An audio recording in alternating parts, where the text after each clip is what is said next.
Hey everybody, this is Jim Prusak, physical therapist and the founder of the Pain PT.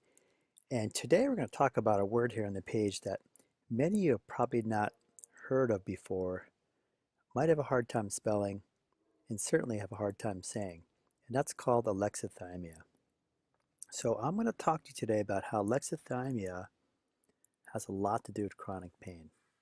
And it's something hopefully new that you'll learn here today, and I find quite interesting. So chronic pain. We talk a lot about chronic pain in my videos and what it is and how it relates to us. But it all starts with the sensation of pain. What is it we're feeling? We feel pain. And we describe pain in many ways. We can call it sharp, dull, aching, stabbing, shooting, and a whole bunch of other words. But essentially, we're talking about the sensory part of pain.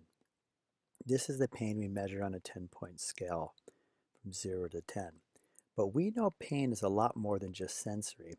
Pain is also an emotional experience. We know that's the definition of pain, and we know now from the science that the centers of the brain in chronic pain are partly emotional centers of the brain. So we have this link.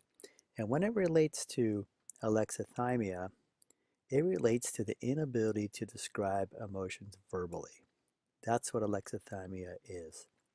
The inability to feel physical expression of emotions in our bodies and to state in words what we're feeling. So people like this are typically stoic people, people that don't show a lot of emotion, people that say they don't feel a lot of emotion. These are people that typically have alexithymia. And I want to show you here today that it's actually quite common in people with chronic pain when we look at the research. So just like the faceless man in Game of Thrones, with alexithymia, we're basically faceless. We have a hard time putting into words how we feel. We have a hard time feeling in our bodies what it is we're feeling emotionally. And this is a real thing. And the scientists go on to state this. 2016 researchers say the inability to adequately identify the physical sensations of emotion, basically, in ourselves make us susceptible to incorrectly interpreting their emotional arousal as signs of disease. So what they're saying is that with alexithymia is many people incorrectly interpret emotions as physical problems. And one of these can be chronic pain. So essentially, chronic pain can be emotional, and it can be a misinterpretation of emotions as physical pain. And we know this is true with the brain. We know there's an overlap between the emotional and physical centers of the brain that process pain. So when we're talking about this, we have to come back to what's called emotional intelligence. And what is emotional intelligence? Well, it's our ability to manage our emotions, to understand our emotions and what they are, to use our emotions in everyday life when we're talking to people, expressing ourselves, listening to people, and our ability to perceive our own emotions and feel them in our bodies and know what they are and label them. This is emotional intelligence. It's important when we're talking about chronic pain.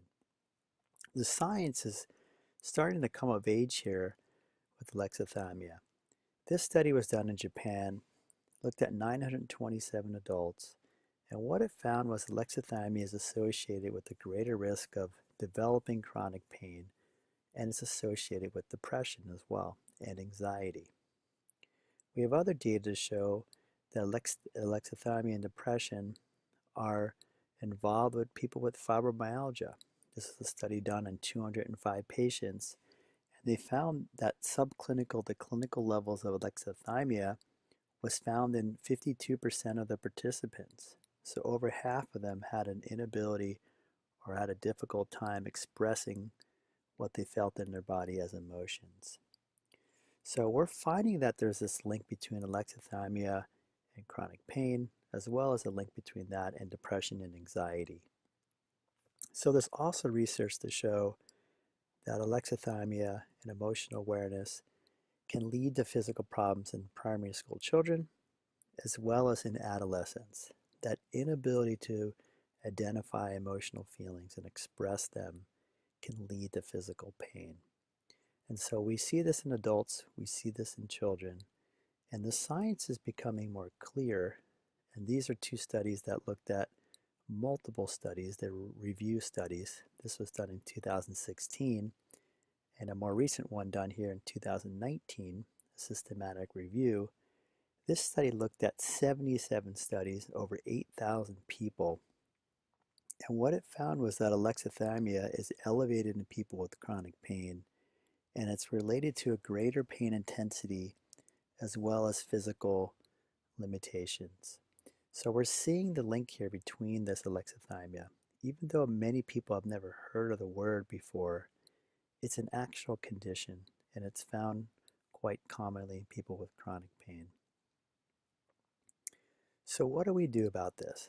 We know alexithymia is this inability to describe our emotions verbally and also to feel them physically in our bodies. So it all comes back to this emotional intelligence, right? Developing emotional intelligence in relationship to chronic pain. That's our ability to perceive and feel our emotions fully. We talk a lot about that here at the Pain PT.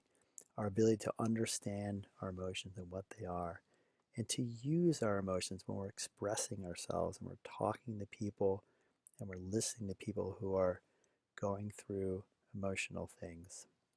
And last but not least, to learn to manage our emotions. How do we manage our emotions?